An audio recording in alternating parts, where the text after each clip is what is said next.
días. Continuamos con la jornada con el tema vulnerabilidad y derecho internacional privado. Agradecemos la presencia de la doctora, que es una destacada especialista en el tema, la doctora Luciana Scotti, autora y coautora de libros, artículos, ponencias en congresos sobre temas de su especialidad. La doctora es abogada, egresada con diploma de honor y medalla de oro de la Universidad de Buenos Aires, magíster en Relaciones Internacionales y doctora de la Universidad de Buenos Aires con tesis sobresaliente. Obtuvo el diploma de postdoctorado de la Facultad de Derecho de la Universidad de Buenos Aires. Es profesora de Derecho Internacional Privado y de Derecho de la Integración en la Facultad de Derecho de la UBA, como así también profesora de posgrado y doctorado. En su carácter de investigadora del Ministerio de Educación, es directora e integrante de proyectos de investigación del programa de la Facultad de Derecho de la Universidad de Buenos Aires, miembro permanente y vicedirectora del Instituto de Investigaciones Jurídicas y Sociales, doctor Ambrosio Gioja, miembro de la Asociación Argentina de Derecho Internacional y de la Asociación Americana de Derecho Internacional Privado. Bueno, la doctora abordará el tema de la vulnerabilidad desde la perspectiva del derecho internacional privado en su fuente interna y convencional.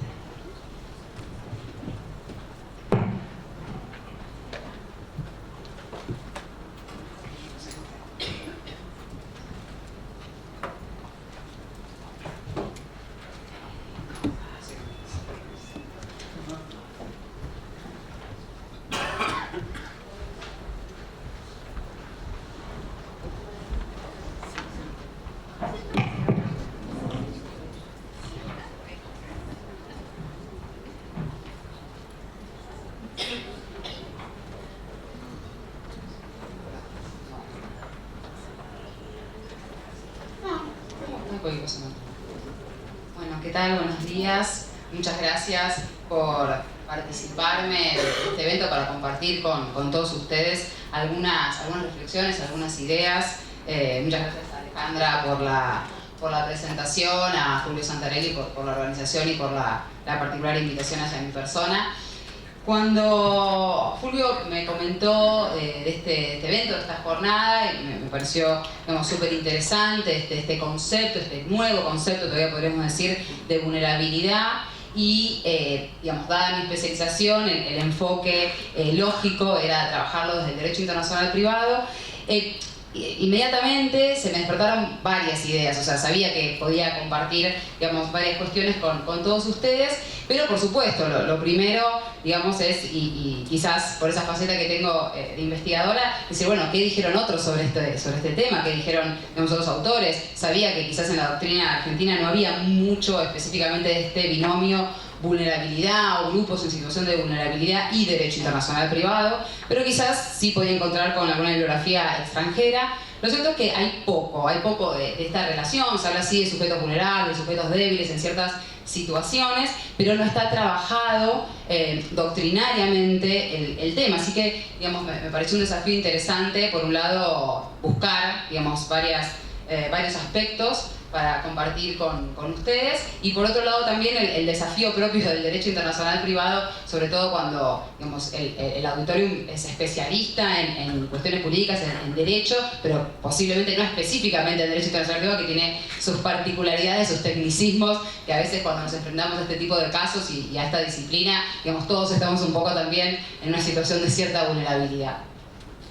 Lo cierto es que cuando uno habla del derecho internacional privado y habla de casos privados internacionales, situaciones privadas internacionales, evidentemente nos contactamos o nos enfrentamos a lo que se conoce como el fenómeno de la frontera, ¿sí? Es decir, hay un caso, un supuesto, una relación jurídica que presenta elementos que no son todos propios o que no los podemos todos localizar en el derecho argentino, sino que justamente nos ponen en contacto con otras jurisdicciones, con otros ordenamientos jurídicos, en definitiva con otros estados.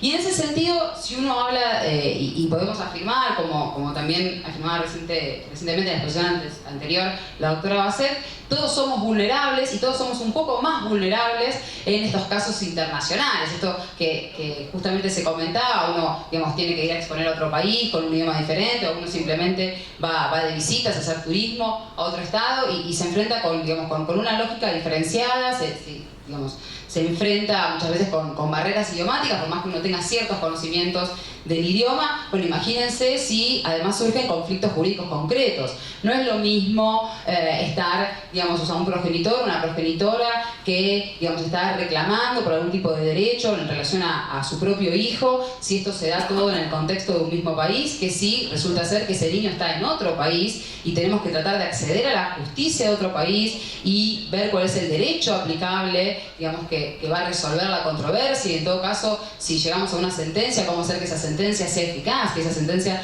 tenga reconocimiento, tenga eventual ejecución extrafronteriza, en forma extrafronteriza, de manera extrafronteriza. Con lo cual, esto es, digamos, esta situación tan particular con la que nos enfrentamos en los casos internacionales, en donde hay tres grandes sectores con los que vamos a tener que lidiar. Primero, establecer, digamos, cuáles son las autoridades competentes, seguidamente, cuál es el derecho que va a resultar aplicable, y finalmente, en muchos casos se van a suscitar problemas, o se van a suscitar soluciones, más que problemas, que van a venir de la mano de la cooperación jurídica internacional entre distintas autoridades para tornar eficaces esos procesos y para tornar eficaces esas sentencias, esas decisiones que de alguna manera, o incluso hasta acuerdos que pongan de alguna manera solución a los conflictos suscitados. Y advertimos que evidentemente la vinculación o la situación de vulnerabilidad en la que nos encontramos de alguna manera todos en estos casos internacionales sí viene siendo trabajada desde lo que es la relación derecho internacional privado y derechos humanos, ¿sí? Aquí sí encontramos varios análisis, y en ese sentido podemos partir justamente de ellos. Ahora, lo cierto es que si uno analiza o si uno, digamos, trabaja con el derecho internacional privado clásico, el que normalmente se estudia, ya no tanto, pero que normalmente se estudiaba en las universidades, y uno se focalizaba en un problema en particular, que era el llamado del conflicto de leyes, ¿sí? Este problema de hay que resolver qué derecho aplico en un caso internacional, si aplico el derecho argentino o el derecho extranjero, que tenga algún grado de contacto razonable con el caso, y a partir de esa situación teníamos que recurrir a unas normas, raras normas, que son las normas indirectas o las normas de conflicto, que a través de algún punto de conexión, lugar de celebración en materia de matrimonio, lugar del domicilio del niño, por ejemplo, en alguna cuestión vinculada a la responsabilidad parental, a las acciones filiatorias, lugar de cumplimiento de un contrato, lugar del domicilio del consumidor, por ejemplo, a través de algunas de esas conexiones nos remitíamos a un determinado derecho aplicable. Y esas normas tenían algunas cualidades que no se ajustan, que no se adecúan a este concepto de vulnerabilidad, y tampoco se adecúan al debido resguardo de los derechos humanos. ¿Por qué? Porque estas normas tenían la particularidad, incluso, digamos, se los caracterizaba como una ventaja de ser normas abstractas, normas neutrales, normas bilaterales. ¿En qué sentido? Normas neutrales porque no favorecían ni una parte ni a la otra, y eso se entendía que era algo positivo, ¿sí? En virtud de esa igualdad, digamos, en el sentido más clásico.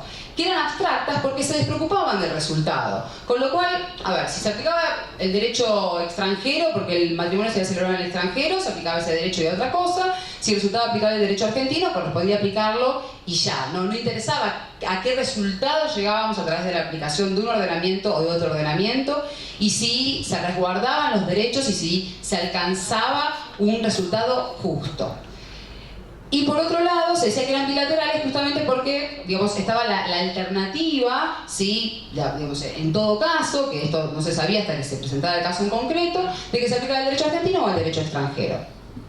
Y en este sentido, digamos, el derecho internacional privado se refería, digamos, a una justicia de localización, una justicia conflictual, ¿sí? Y se, digamos, desentendía de una justicia real, de una justicia material, de una justicia que se hiciera cargo de ciertas situaciones particulares, como por ejemplo las situaciones de vulnerabilidad que se presentan cada día más, y que además en estos casos internacionales, como reflexionábamos, justamente suelen estar de un modo u otro presentes.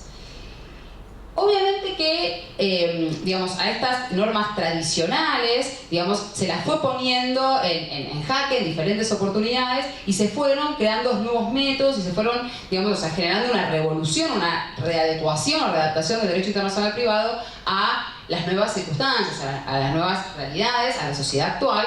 Y en este sentido creo que la vulnerabilidad, este concepto de vulnerabilidad, y obviamente altamente emparentado con lo que es la protección de los derechos humanos, ha hecho mucho, ha contribuido mucho para justamente encontrar nuevos métodos, encontrar nuevos caminos para resolver estos conflictos tan particulares.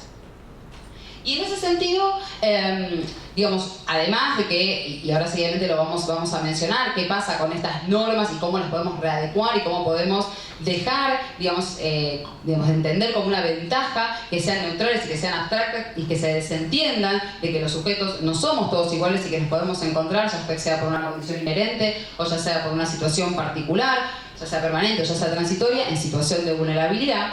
Lo cierto es que también hay otro eje muy importante sobre el cual en los últimos tiempos, y por suerte el Código Civil y Comercial de la Nación se ha hecho cargo de esta situación, vamos a empezar a focalizar no solamente en qué derecho se aplica, sino quién va a resolver el conflicto que se suscita.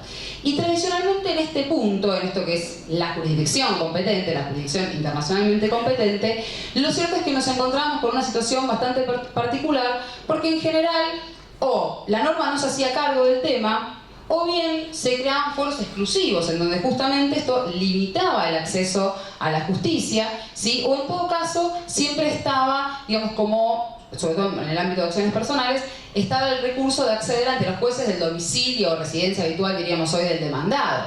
Pero en cambio, en esta neutralidad que también, digamos, se instalaba en este sector de la jurisdicción, lo cierto es que la parte actora, quien reclama por un derecho, aún encontrándose en situación de vulnerabilidad, lo cierto es que en general no podía acceder a sus propios tribunales, tenía que ir a litigar al extranjero.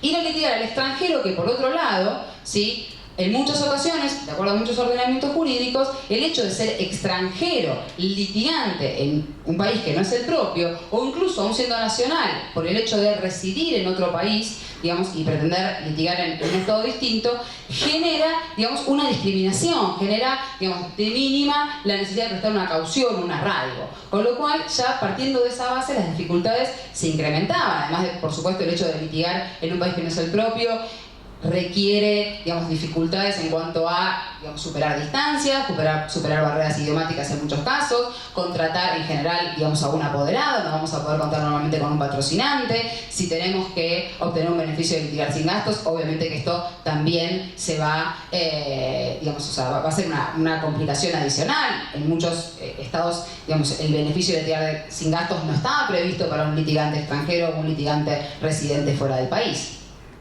Y lo cierto es que esta situación cambió mucho. Y creo que en ese cambio tiene mucho que ver el tema que aquí hoy nos ocupa.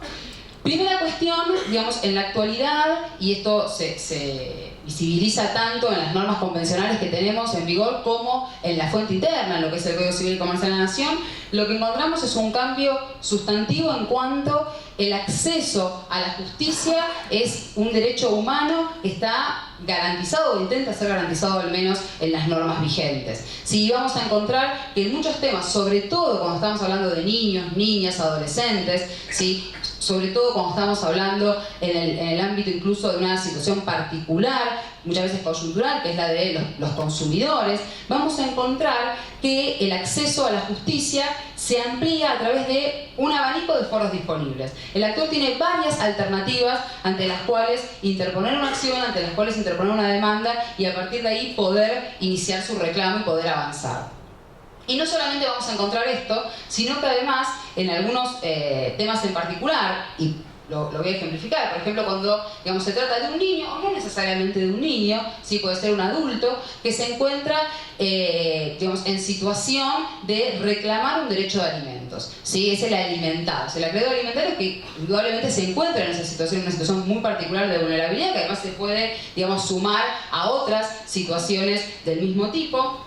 Y lo cierto es que vamos a encontrar que, por caso, y pensando en lo que es el Código Civil y Comercial de la Nación, el artículo 2629 le permite al alimentado no solamente litigar ante los jueces del domicilio o residencia habitual del demandado, el foro general, sí, que se supone preserva el derecho de defensa en juicio justamente de la parte demandada, sino también al foro, a los jueces, ante los jueces de su propio domicilio o residencia habitual, ¿sí? Y además tiene una tercera alternativa, que si hubiera bienes en el país del deudor también podría litigar ante nuestros tribunales. Algo similar vamos a encontrar, por ejemplo, en materia de acciones filiatorias. En materia de acciones filiatorias vamos a advertir que también se abren distintas posibilidades, distintos foros, en donde no solamente tenemos el del domicilio o residencia habitual del progenitor, sino también el domicilio o residencia habitual del propio niño que está reclamando por su propia filiación y en definitiva por su identidad.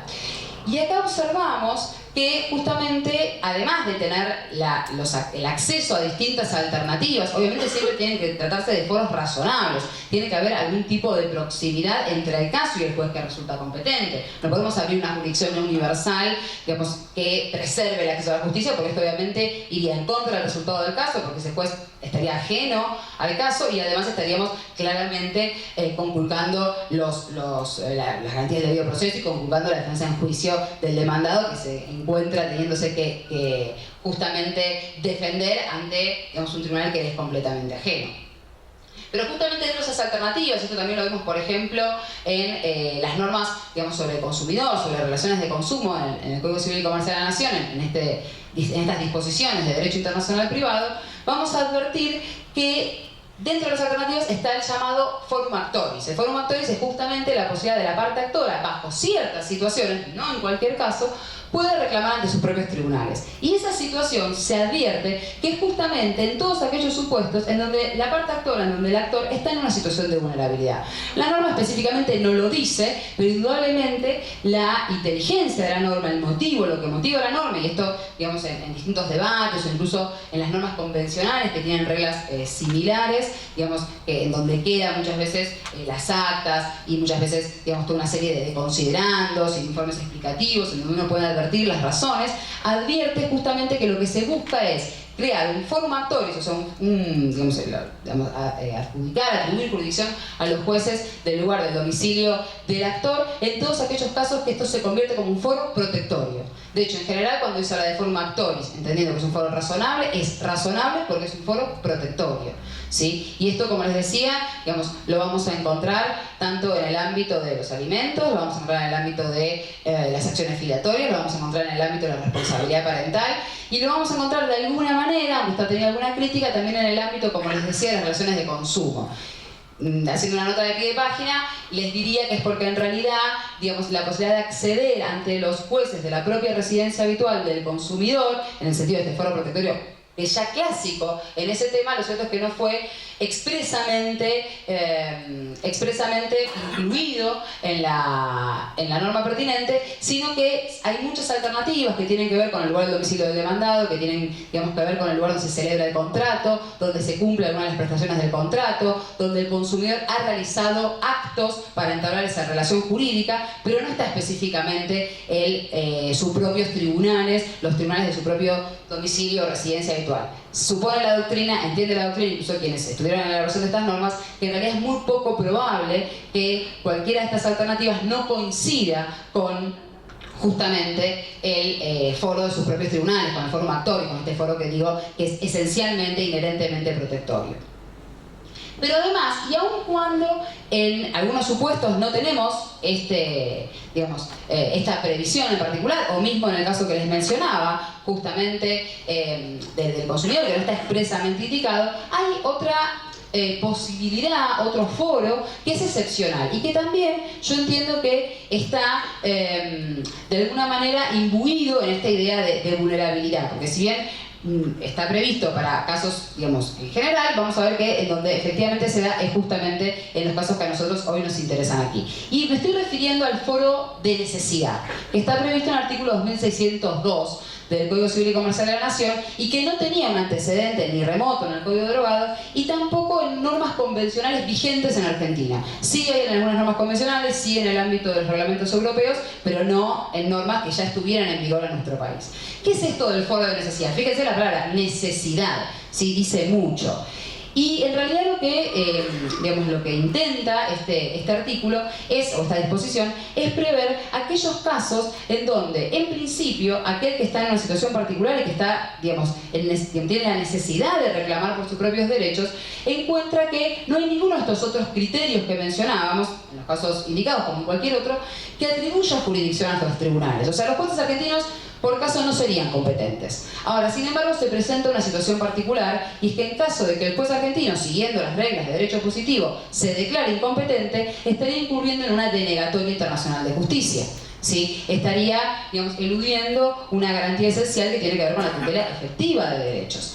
Por ende, se admite esta atribución de jurisdicción, obviamente de índole excepcional.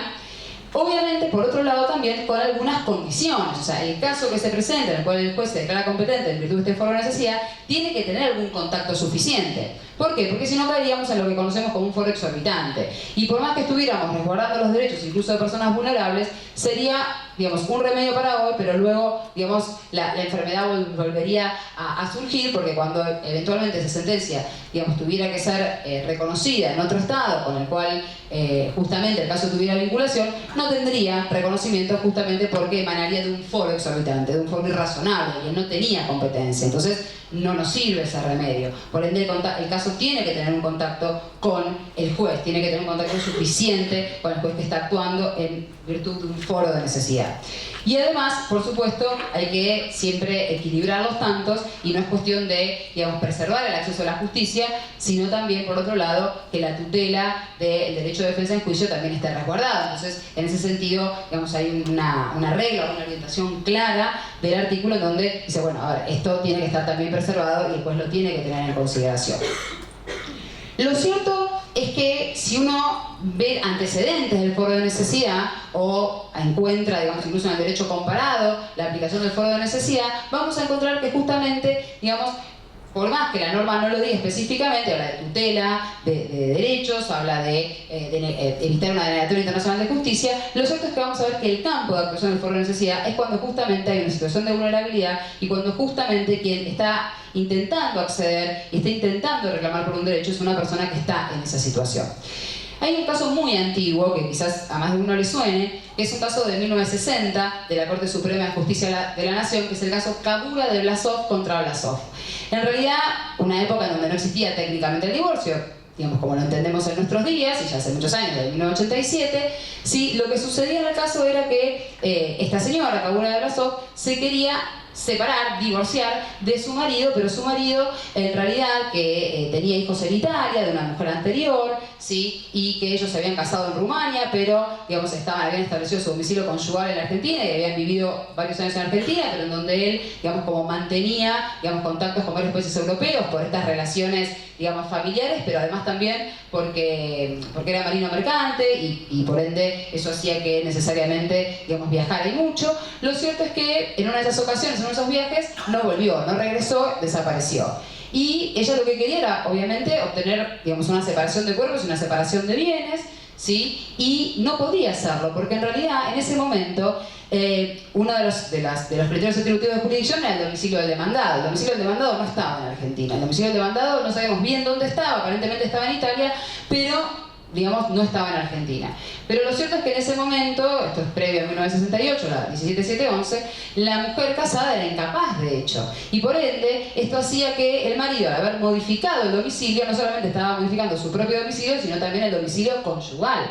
Con lo cual había que dar un solo criterio, y ese criterio no, permitía, a través de esta interpretación clásica en su época, justamente que nuestras autoridades se declararan competentes.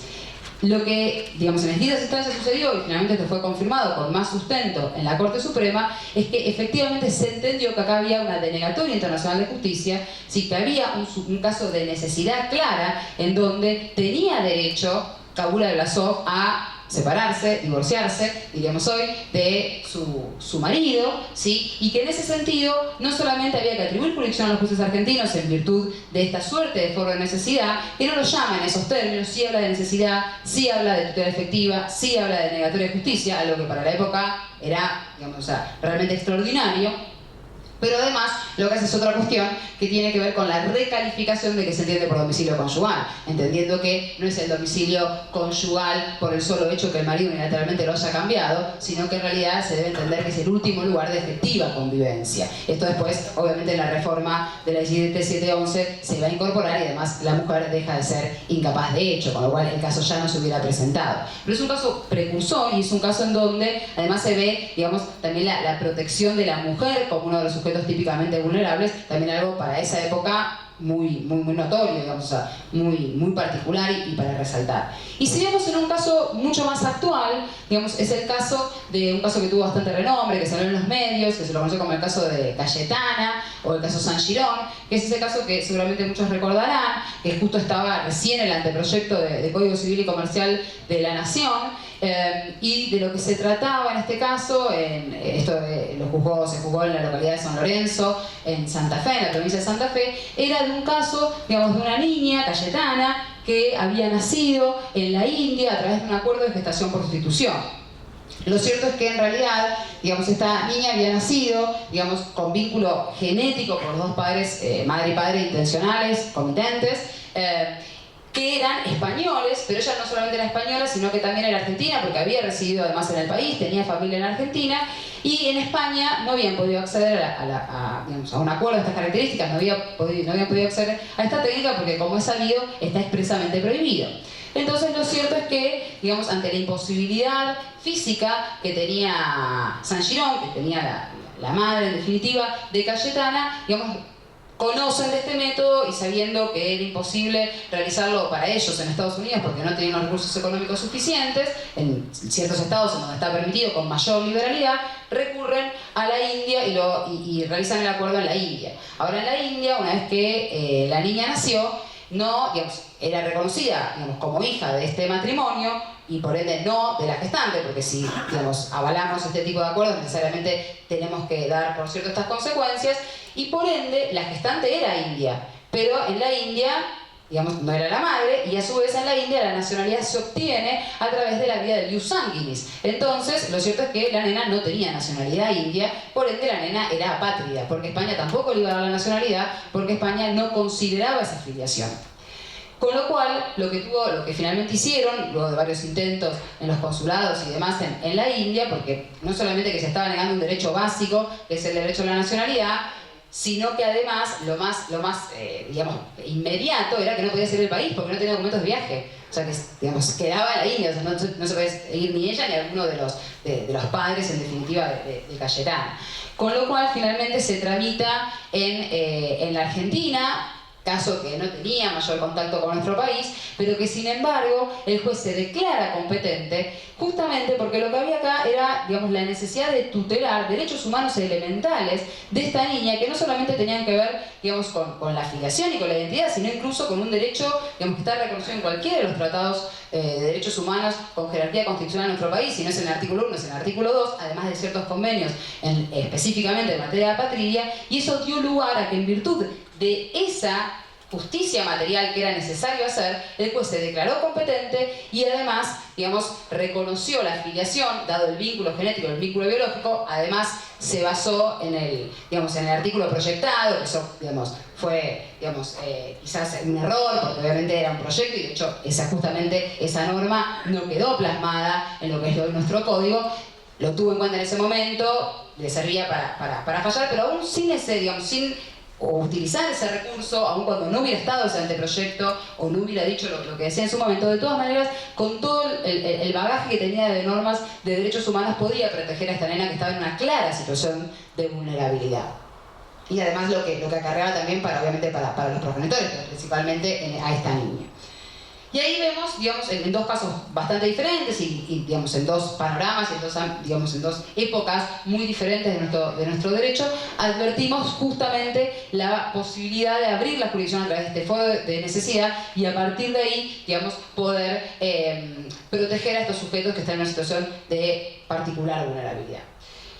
Por otro lado, en materia de lo que tiene que ver con las cuestiones que hacen al derecho aplicable, ¿sí? Lo que vamos a encontrar, y esto que decíamos antes, ¿no? Que todo se focalizaba en ese conflicto, en ese derecho conflictual, en ese conflicto de leyes, y estas características aparentemente ventajosas de la neutralidad, la abstracción y la bilateralidad, lo cierto es que pasó mucha agua bajo el puente y las cosas fueron cambiando.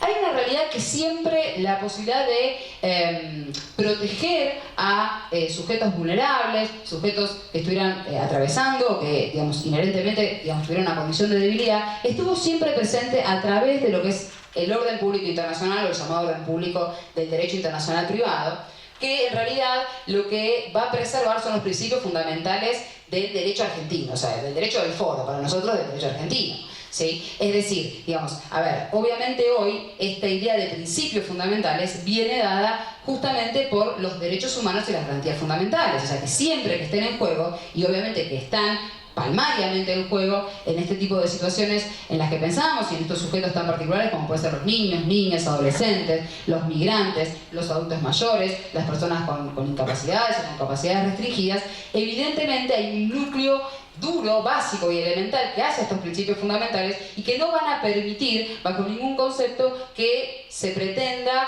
aplicar un derecho en Argentina que no tenga esas mismas bases. No va tampoco a ser factible reconocer una sentencia que no haya tenido, digamos, en consideración esta situación particular que pueden atravesar las partes en una controversia, sobre todo cuando se trata de estas personas en particular que mencionábamos y algunos otros supuestos también.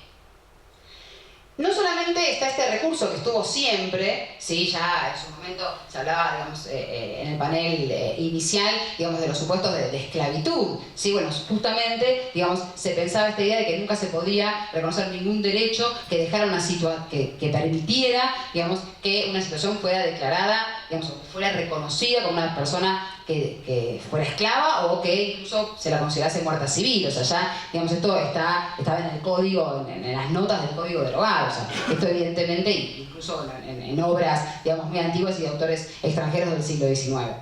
Lo cierto es que, digamos, este es un recurso que estuvo y que sigue estando, aunque obviamente remoldeado, sí, porque obviamente esto tiene que ver, o principalmente tiene que ver a partir del 94 con la jerarquización constitucional de los tratados de derechos humanos y la Declaración Americana y la Declaración Universal de Derechos Humanos.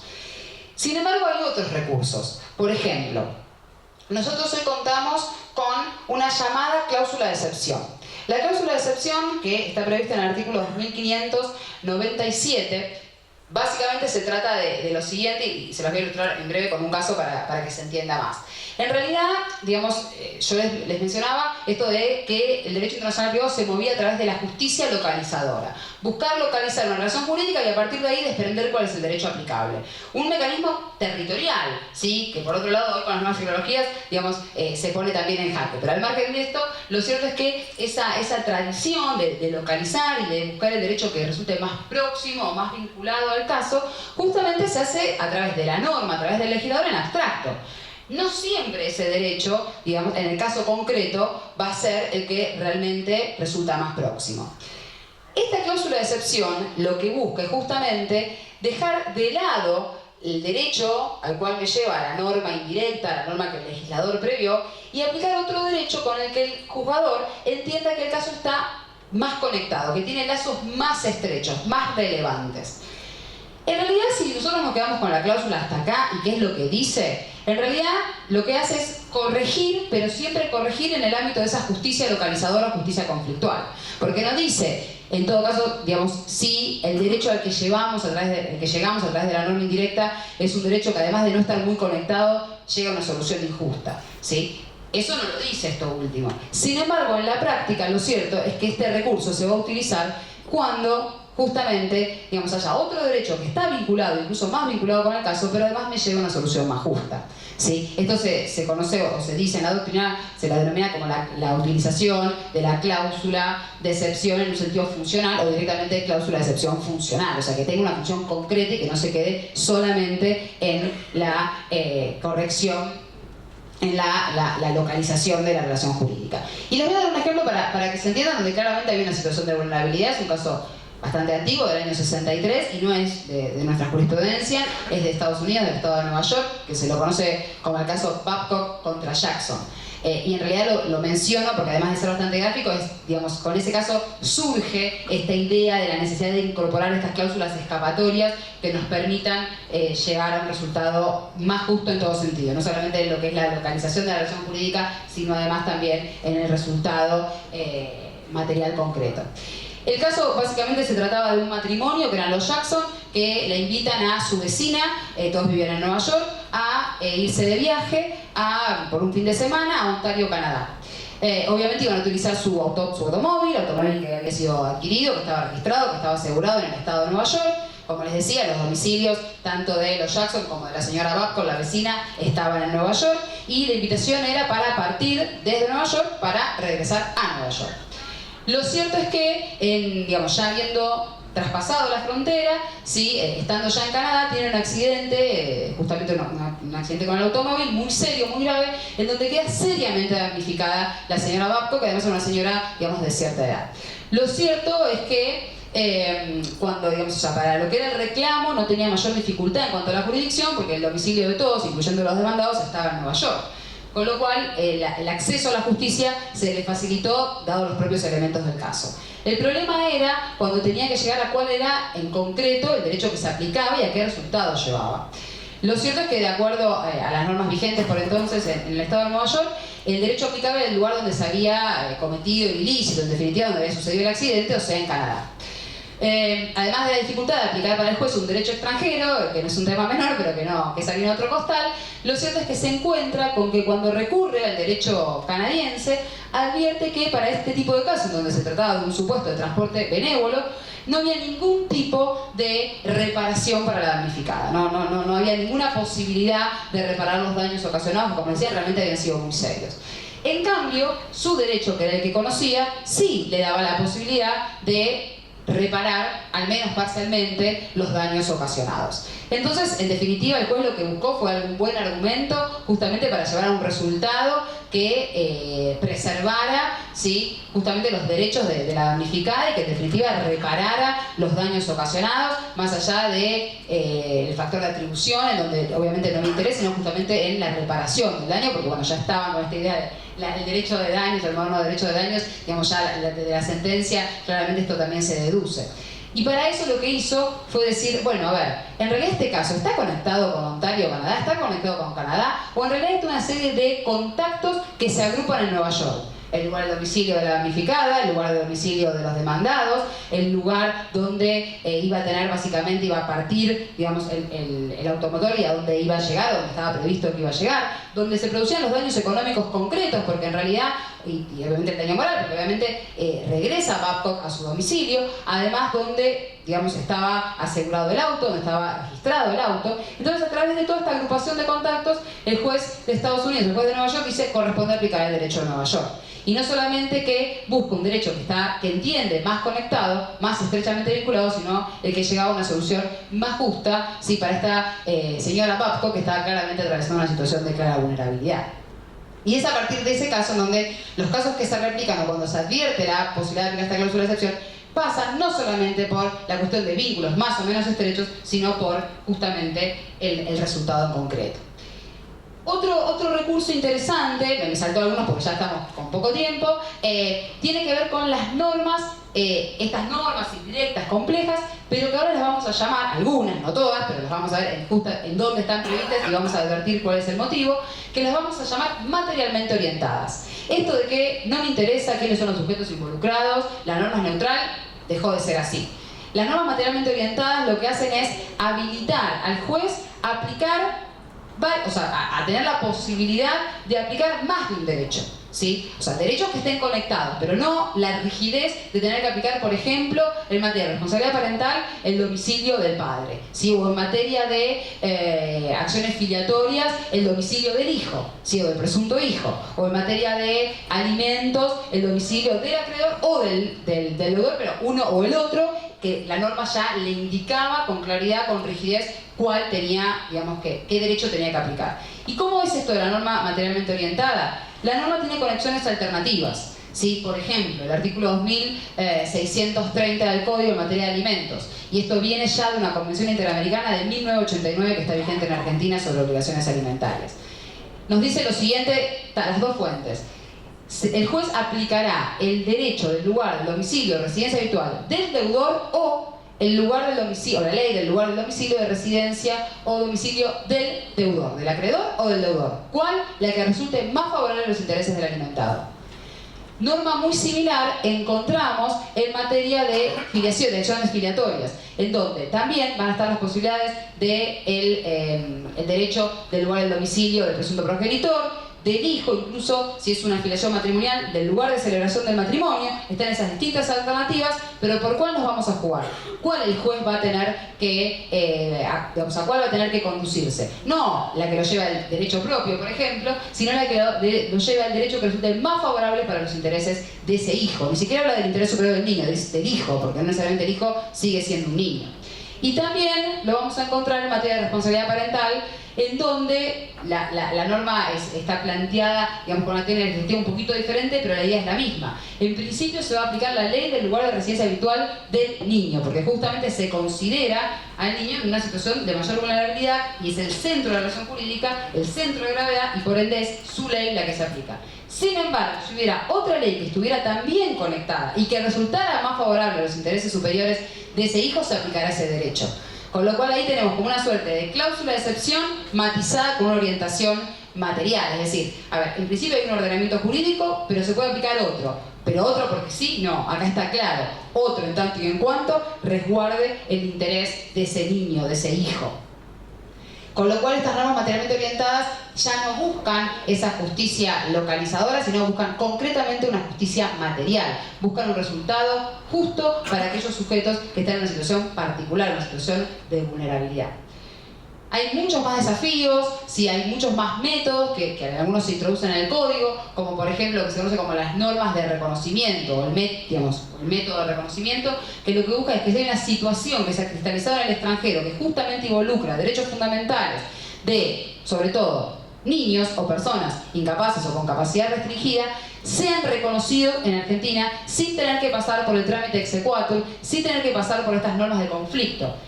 ¿A qué me refiero, por ejemplo, para ir cerrando? A ver, el caso en donde tenemos una adopción que fue conferida en el extranjero, ¿sí? No vamos a pasar, digamos, por pretender que otra vez, digamos, se tramite la adopción en Argentina o por tener que reconocer una sentencia de adopción procedente del extranjero, sino que hay una situación jurídica que busca resguardar, digamos, a un niño, al adoptado, y a partir de esa, digamos, consideración vamos a reconocer esa adopción en el país, salvo, por supuesto, que afecte los principios fundamentales del derecho argentino, salvo que ese reconocimiento atente contra el interés superior del adoptado.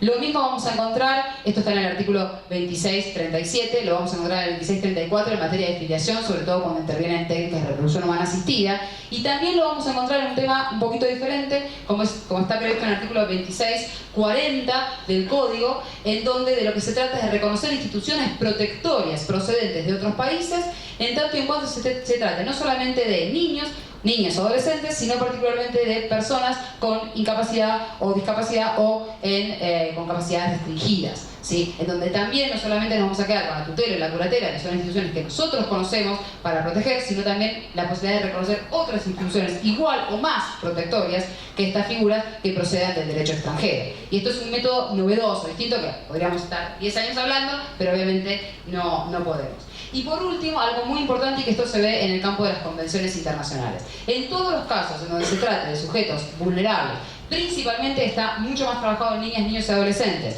pero también está trabajado ahora en el caso de adultos. Adultos en el sentido de lo que conocemos nosotros como adultos mayores, pero también en aquellos adultos que podríamos considerar incapaces o con capacidades restringidas, que tengan algún tipo de insuficiencia en sus facultades personales, algún tipo de debilidad en sus facultades personales. Y encontramos tratados internacionales. De los primeros, por ejemplo, de los que tienen que ver con niños, niños y adolescentes, lo primero que se me ocurre son los convenios sobre la Restitución Internacional de Niños, obviamente los convenios también que tenemos en materia de alimentos, más allá que, digamos, tienen un campo de aplicación un poquito más amplio, no solamente cuando el acreedor es un niño, pero también, por ejemplo, un convenio muy novedoso, muy poco conocido, que todavía no entró en vigor en Argentina, que es la Convención sobre Protección Internacional de los Adultos, que es justamente la que toma estas nociones que les decía hace apenas unos instantes.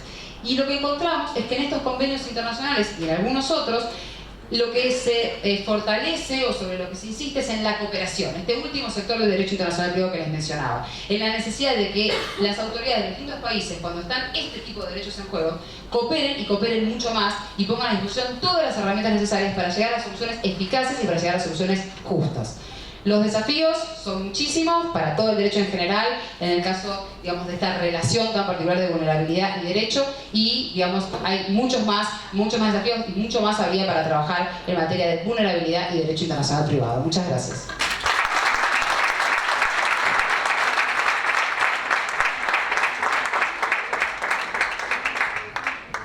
Muchas gracias, doctora. Abrimos un espacio muy breve de preguntas. ¿Tienen alguna pregunta para hacer? ¿Hay alguna que pasaron por la gente que está conectada, no? ¿Alguna pregunta?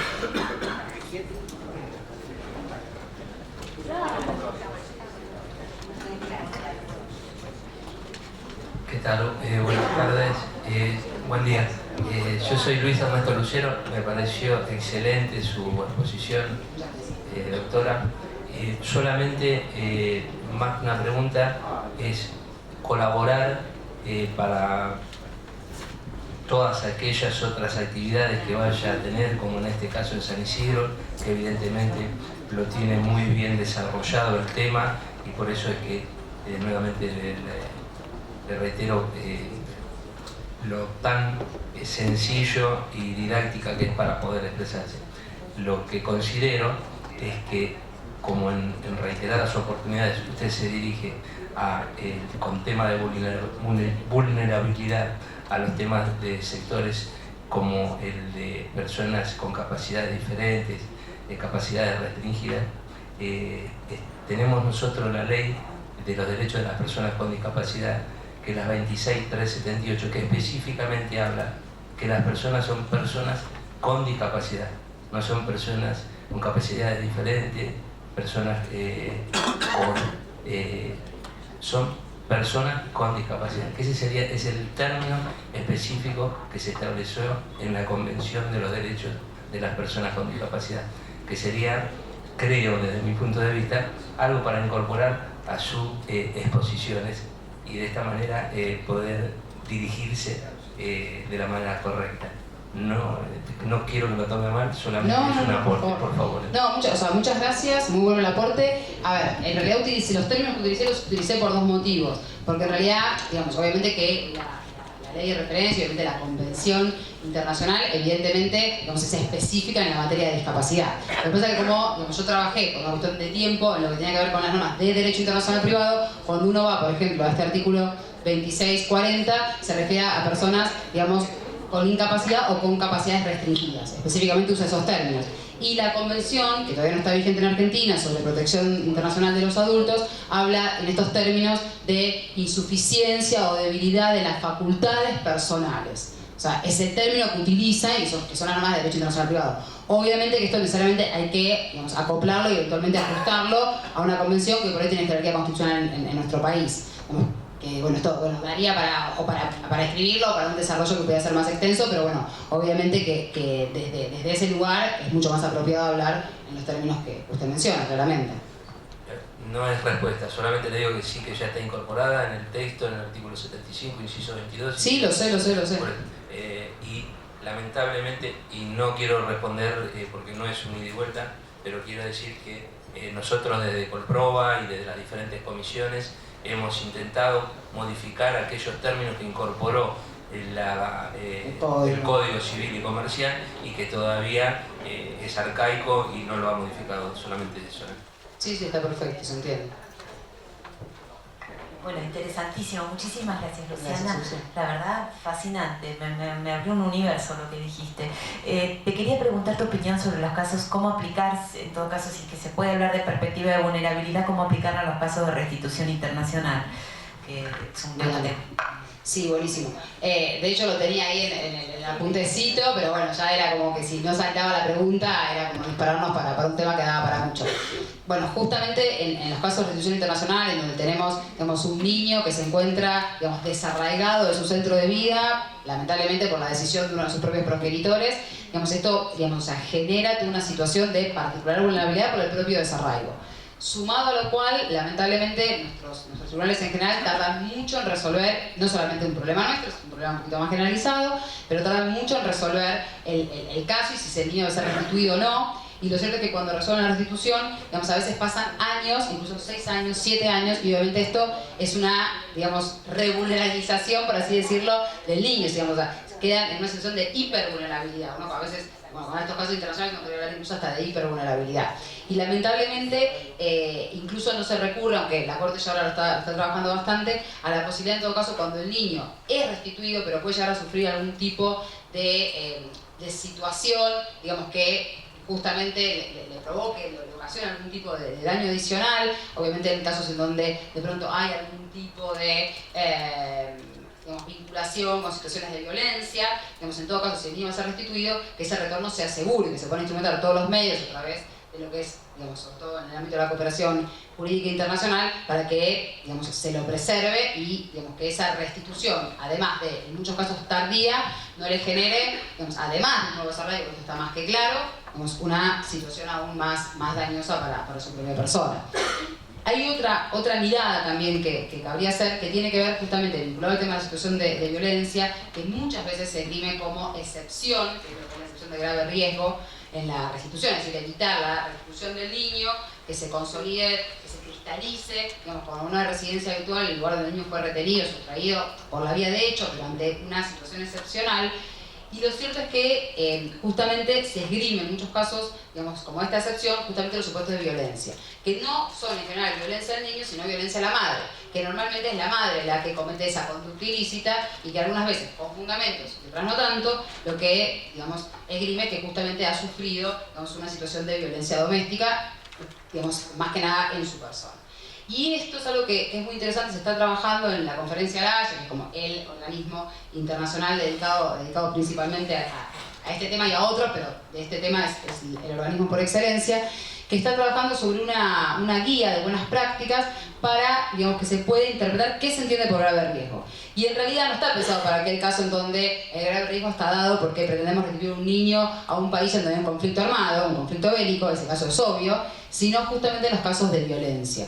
Y en los casos de cómo poder diferenciar y qué poder hacer y cómo decidir cuando, digamos, hay un supuesto de violencia doméstica, un supuesto de violencia contra la mujer, un caso de violencia de género, no en relación al niño, porque si es en relación al niño, es claro, no puede ser restituido. El tema es cuando con el niño no se ha dado la situación, no habría tampoco, digamos, indicios que se pudiera dar, pero es con relación a la madre. Entonces ver si, digamos, entraría también en un caso de grave riesgo y de afectación a derechos fundamentales, o en todo caso, en principio, no ingresaría como esa excepción, pero requeriría, digamos, en forma casi indefectible, la necesidad de, digamos, adoptar toda una serie de medidas previas en donde se comprometan las autoridades del lugar de residencia habitual del niño antes de la sustracción y del progenitor, digamos, que normalmente sigue viviendo en ese estado, y, digamos, y además las autoridades del Estado, en nuestro caso argentino, que restituya al niño y que además, digamos, la preservación de todos los derechos de esa madre, que lo más probable es que acompañe al niño, o que quiera acompañar, o que tenga la posibilidad de acompañar al niño.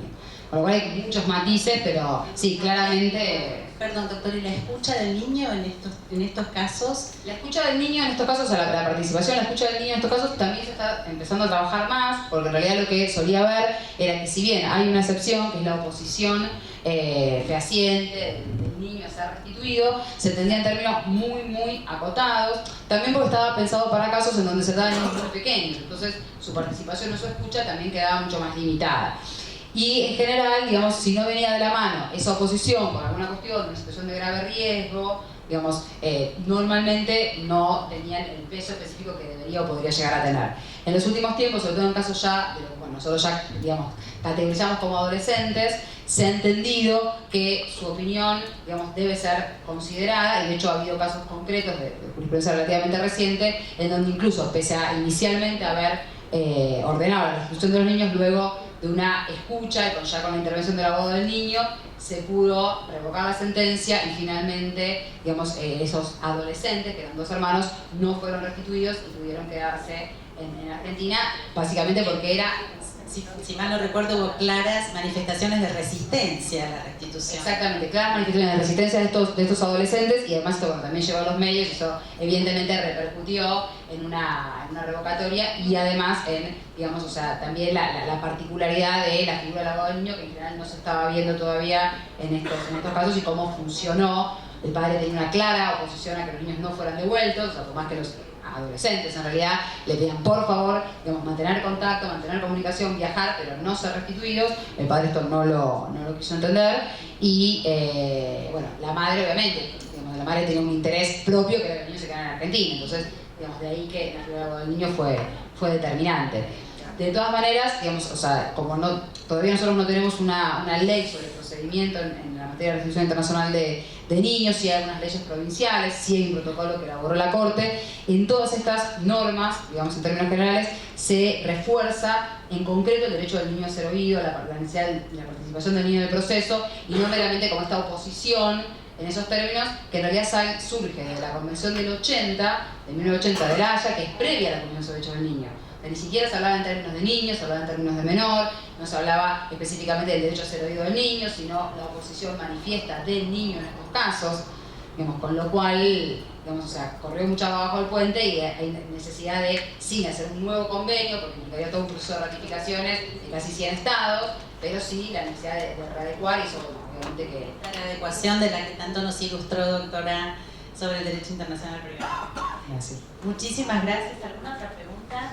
Si no, ya damos por finalizar. Tenemos creo otra que ya. Sí, perdón, Sí. me quedé con el foro de necesidad. Me imagino que, a ver, un argentine, se casa con un Filipinas no reconocen el derecho del divorcio, conviven allá, el argentino se viene para acá, quiere disolver el vínculo. Todas las normas nuestras de remisión pasan donde convivieron. Exacto. Con lo cual, ahí tenemos un supuesto donde se puede aplicar el foro de necesidad. Mi punto es, ¿entendí bien? Totalmente, sí. Mi punto es, el límite para el ejercicio del foro de necesidad o alegarlo es el fraude a la ley. Un filipino podría pensar, se está haciendo fraude a la ley, que mi país no admite la disolución del divorcio. Sí. Vos hablaste de un concepto, que el foro de necesidad se puede ejercer en tanto sea razonable. ¿Qué es lo que lo vuelve razonable?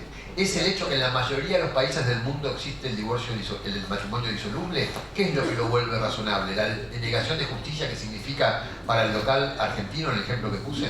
En realidad sería más por los segundos, o sea, sería para evitar la denegatoria de justicia a esa persona, a ese justiciable al cual le estamos denegando la posibilidad de acceder, digamos, a alguna jurisdicción. Lo que pasa es que una vez que acceda a la jurisdicción, digamos, el tema es después qué derecho se aplica, o sea, porque por el vía del foro de necesidad se tutelan sus derechos, el juez se declara competente. El tema es que después si está pidiendo, digamos, el divorcio, en realidad el divorcio se rige por la ley del último domicilio conyugal. Con lo cual, en realidad, digamos, si nos quedamos con ese ordenamiento jurídico, tendríamos que ir al derecho filipino, y el derecho filipino no les estaría admitiendo. Salvo que, en realidad acá, digamos, hay una excepción de orden público internacional que estaría dando cuenta de un concepto muy diferente en materia de matrimonio y disolución del vínculo, en donde tendríamos, digamos, que entender que un principio fundamental del derecho argentino matrimonial hoy tiene que ver con esta autonomía, tiene que ver con esta, digamos, libertad, con este incluso individualismo que hace que la persona pueda, digamos, o sea, divorciarse, pueda disolver el vínculo, e incluso lo pueda hacer de una manera prácticamente unilateral, en que ya no se invocan causas, etcétera. Digamos, en este concepto que hoy, digamos, de acuerdo o no, podemos tener, digamos, de lo que se entiende, digamos, el concepto de matrimonio y el concepto a su vez de matrimonio disoluble, digamos, en el sentido que hoy tenemos de lo que es el divorcio, podría considerarse que ese ordenamiento jurídico extranjero que no les permite divorciarse, en realidad estaría afectando a nuestros principios fundamentales en ese tema. No solamente lo que tiene que ver con, digamos, el propio Código Civil o con lo que refiere al Código, sino inspirado obviamente en derechos fundamentales, en derechos humanos, en el texto constitucional. Entonces, desde ahí se podría llegar a jugar y que la persona pudiera obtener el divorcio en los términos de la jurisdicción argentina y del derecho argentino, en definitiva. No, por favor. Bueno, la despedimos y le agradecemos Muchas gracias mucho, a todos. doctora.